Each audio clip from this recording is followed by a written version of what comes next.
Hi friends, அனைவருக்கும் வணக்கம். மாமியா உடைச்சா மண்சட்டி, மருமக உடைச்சா பொன்சட்டின்னு சொல்லி நம்ம ஒரு பழமொழி கழுவி போட்டிருப்போம். அந்த மாதிரி தான் இன்னைக்கு நடந்துகிட்டு இருக்கு அரசியல்ல.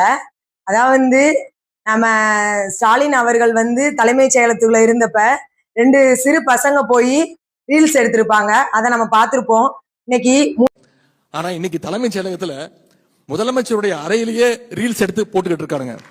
இப்போ நம்ம கூட யாரு இருக்கானா, சிஎம் சார் நம்ம கூட இருக்காரு. சிஎம் சார் சொன்னா நிறைய பேர் கேட்பீங்க, அதனால சிஎம் சார் சொல்ல சொல்லுங்க சார். உங்களுக்கு தெரிஞ்ச ஏதாவது அட்வைஸ் சொல்லுங்க சார். மோட்டிவேஷன் அட்வைஸ் சொல்லணுமா? மோட்டிவேஷன் சொல்லுங்க. ரீல்ஸ் நல்லா போடுறீங்க தம்பி. அதுதான் இந்த ஆட்சியுடைய லட்சணம். முன்னாடி இருந்த கட்சிக்காரங்க நம்ம தலைமை செயலகத்துக்கு போனா கூட யாரும் உள்ள விட மாட்டாங்க. நம்ம மக்கள் ஒரு கோரிக்கை வச்சு நம்ம ஒரு முதலமைச்சரை பார்க்க போறோம்னு சொன்னா யாரும் உள்ள விட மாட்டாங்க. அப்படி இருக்க சூழ்நிலையில 2 குழந்தைங்க 2 பசங்க மட்டும் எப்படி போய் முதலமைச்சரை பார்த்து ரீல்ஸ் எடுக்கலான்னு மட்டும் தெரியல. அப்படி ஆட்சியை பிடிக்கின்றதுக்காக முதலமைச்சர் ரீல்ஸ் எடுத்து வீடியோ அப்லோட் பண்ணாரு. அதையும் நம்ம எல்லாம் பார்க்கதான் செஞ்சோம். அதே மாதிரி இப்ப நம்ம சிஎம்மா நம்ம விஜய் அண்ணா இருக்காங்க. இப்ப ஒரு கோரிக்கைக்காக மக்கள் விஜய் அண்ணா பார்க்க போனப்ப அங்க ஒருத்தர் வீடியோ எடுத்து போட்டாரு. யாருக்கா இருந்தாலும் நம்ம விஜய் அண்ணா பார்க்கணுன்றது எல்லாத்துக்கும் எவ்வளவு ஒரு வரமா இருக்கும், அவரை பார்க்கணும் அப்படின்னு. அந்த மாதிரி அவரை பார்த்தனே அவருக்கு ஒரு சந்தோஷமா இருந்துச்சு. அது ஒரு வீடியோ எடுத்து போட்டாரு. ஆனா இதை ரீல்ஸ் ஆச்சு.